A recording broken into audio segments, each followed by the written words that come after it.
Cub Scout family scouting.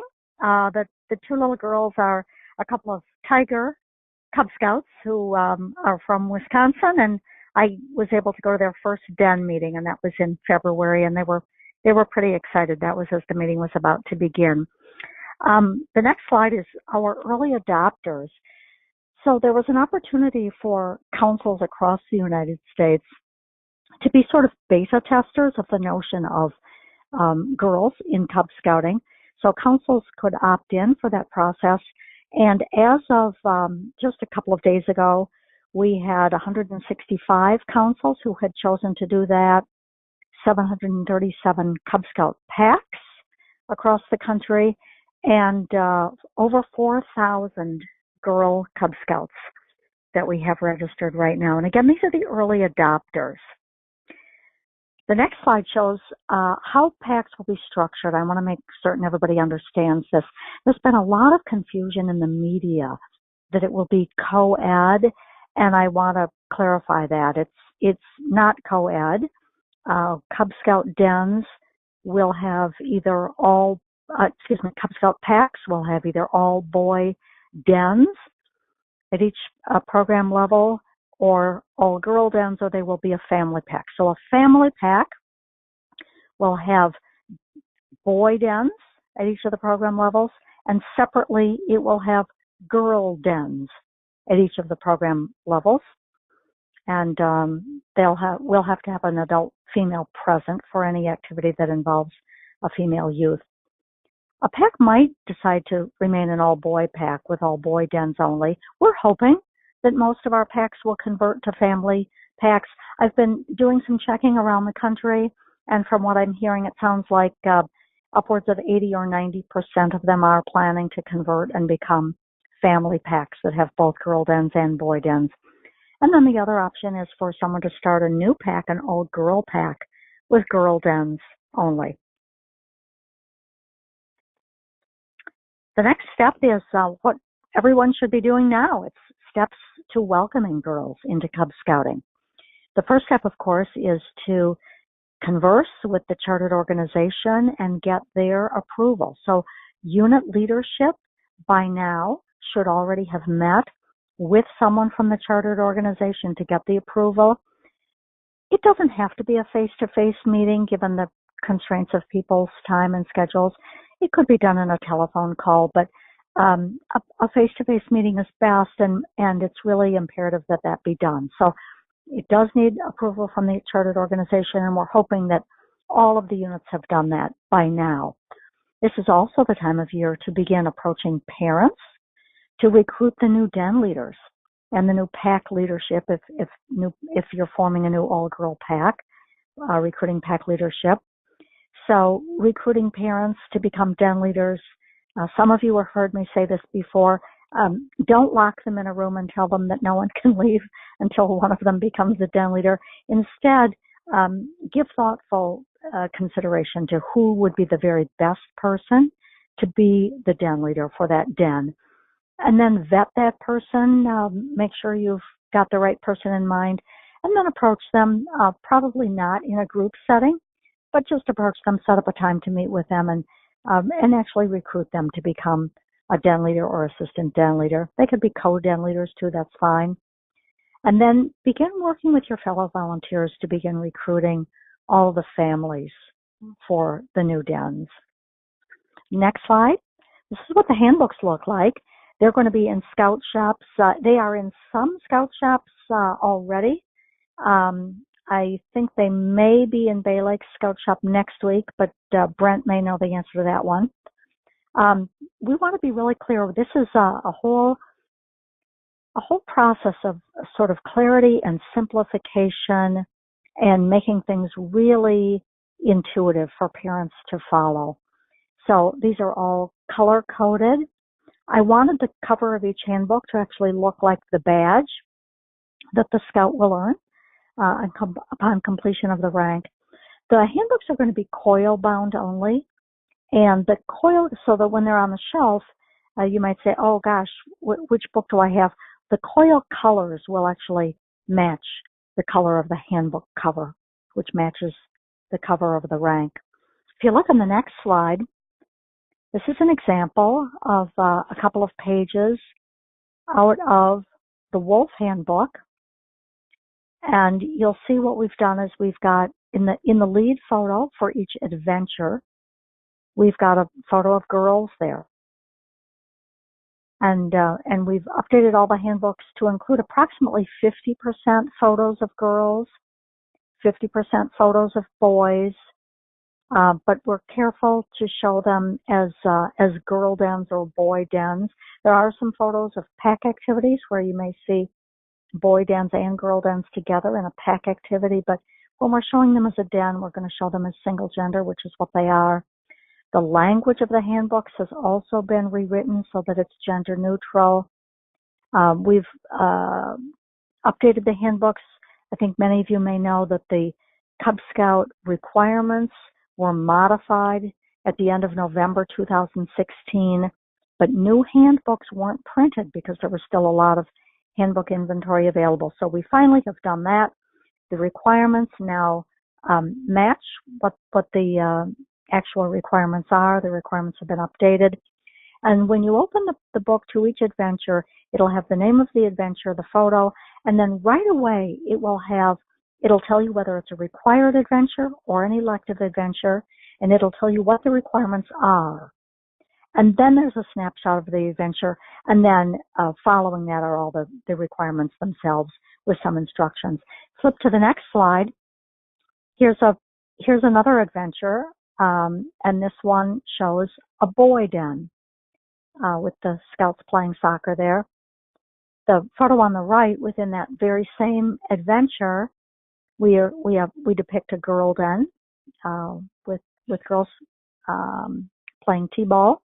The other thing we've tried to do is increase the representation of diverse populations in the handbooks. We tried to the best of our ability to get photographs that actually represent the population of the United States of this age group. We had that data, and so we attempted to match those, showing different ethnic and racial groups to match the current demographics of the country. And so the handbooks have been updated, and as I said, they're available. On the next slide, two slight changes for Arrow of Light adventure names. The Outdoorsman adventure for Arrow of Light is going to become known as the Outdoor Adventurer adventure, and Sportsman becomes Sports. Again, gender neutral language. The next slide shows you this color coding and uniformity that I mentioned a couple of minutes ago when I showed you the covers of the new handbooks. On the slides, the colors I'm not sure are quite accurate, but if you'll recall, lions didn't have neckerchiefs, but they asked for them. The lions in the pilot asked for neckerchiefs and neckerchief slides. And Lucia Cronin likes to make things logical, and so I said, what's the most logical color for the lions? It's that yellow gold color. The color that we've had our wolves wearing for neckerchiefs for quite a long time. That's going to become the lion color, so they can do hand-me-downs within the pack if they want to. The lion badge is also going to change. It's going to be a rectangular badge, and that's so that the other badges, which are all diamond-shaped, can still fit on the Scout's uniform pocket and form up. The four of them can form a larger diamond, and then the lion goes below that on the shirt, and they can even wear it on their lion T-shirt if they want to. Tigers are orange. Now that's the way they have been since their inception. So the front panel on their cap will be orange. Their neckerchief continues to be orange. Their handbook cover is orange, and the background color of their badge of rank is orange. In wolf, why did we choose red? Well, the wolf badge background color has always been red. And so we wanted to do two things. We wanted to align the neckerchief color with the badge color, And we also want the Lions to be able to have those yellow rolled neckerchiefs. So the front panel on the wolf cap is now red. The neckerchief slide will match.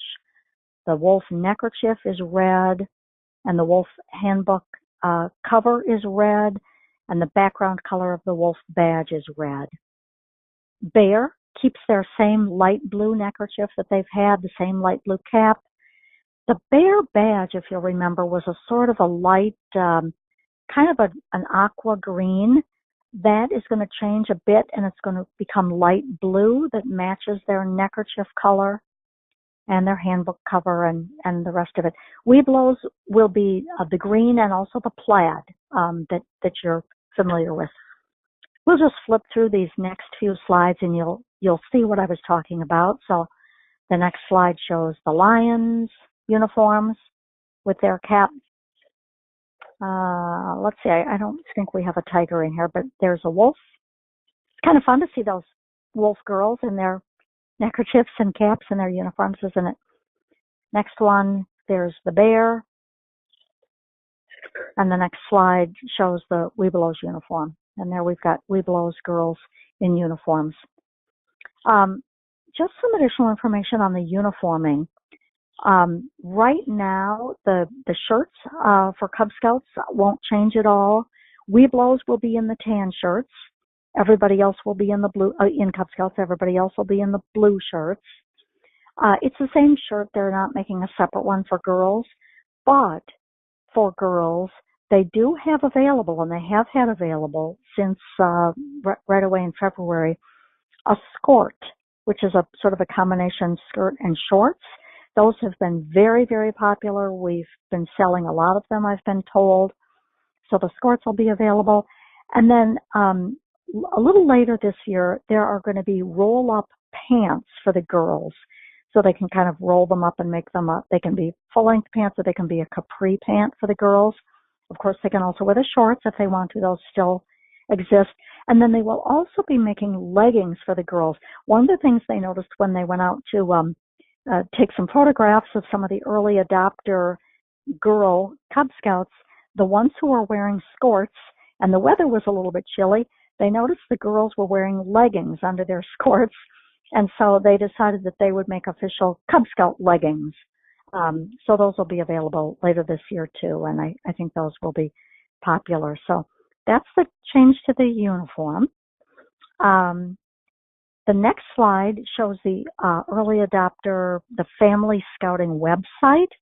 I wanted all of you to have that because if you look at that, there's a fact sheet, there is an infographic that actually shows a sort of a diagram or a graphic of how a Cub Scout pack will look if it's a family pack, where it's got boy dens and girl dens in the same pack. There's also a frequently asked questions sheet in there, and a place to get your questions answered. You can actually send questions to them. And they do update that Family Scouting website regularly, so I think you'll find that to be a good source of information for you. I'm going to shift now and talk a little bit about the Scouts BSA program, the troop level program, what we used to know as the Boy Scout program. You may have seen the announcement a couple of weeks ago that that program name is changing to Scouts BSA. I want to be really clear because, again, the media struggled with this one a little bit. The name of the organization, Boy Scouts of America, is not changing.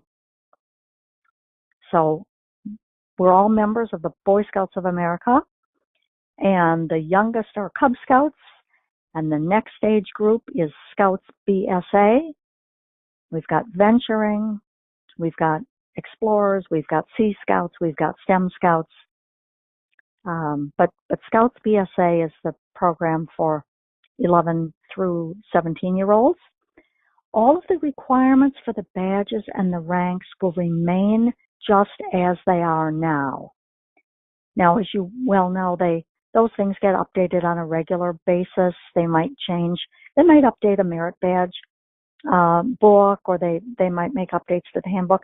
That will continue, but they're not going to make changes to the requirements due solely to the fact that girls will now be a part of the program. Those requirements remain the same. Their materials will also be updated to make them gender neutral, just as we're doing in Cub Scouting. They will have a female version of the uniform. It's going to look the same, but the cut will be different so that it fits the girls. And then the last bullet point there is important on the structure. So troops will be single gender only. Troops will be either all boys or all girls. And again, there's a lot of confusion, I think, in the public about this, but that's the way it will be. Now, for the convenience of families, troops may be linked. In other words, they could meet at the same time and in the same location. They might even have the same troop committee, but they may not have the same scoutmaster. And the reason they may not have the same scoutmaster is because they need to be separate troop meetings and separate troop activities. Now, do troops, as we know them even today, sometimes do things with one another? Sure they do. And they'll be able to continue doing that. But the troops themselves will be single gender. I want to mention another point I should have mentioned a few minutes ago when I was talking about uniforming. The uniforms have, I think you all know this, there's a bit of embroidery right over the right shirt pocket. And right now that says Boy Scouts of America. So the uniform that I wear as a volunteer says Boy Scouts of America. That's going to be changed. For Cub Scouts, it's going to say Cub Scouts BSA. And for the Scouts BSA program, it's going to say Scouts BSA. Venturing will say Venturing BSA. Sea Scouts will say Sea Scouts BSA, and so forth. But there will be that other change to the uniform, and also again that makes it gender neutral.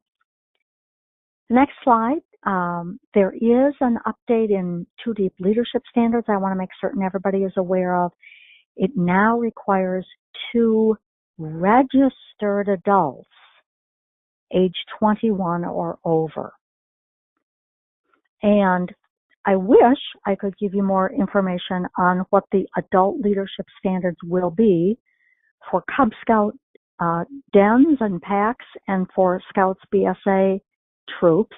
I'm not able to. I know it's been under active discussion for weeks and months. I did communicate. I got something yesterday that looks like we're getting some clarity on whether female adult leadership, how female adult leadership will be required for units that have girls in them. I did speak with a National Executive Board member this afternoon, and that person has not yet seen it in the packet of board materials that they will be voting on next week. So we will wait and see what that looks like. Will it state something as simple as an adult female must be present for any activity involving female youth? That's the standard right now in venturing. Or will it say that there must be a den leader or an assistant den leader who's a female for any dens that are girl dens, or any other information about that? We have to just wait and see. I wish I had the answers. As I said, I did my best this afternoon by even calling a board member to see if I could get any information, and it just is not yet finalized. But I would expect it to be finalized next week. The national annual meeting is being held next week in Dallas, and the National Executive Board meets in conjunction with that meeting and makes decisions on policies like that. So that's where we are on adult leadership standards as we know them today. And with that, I will open it to questions.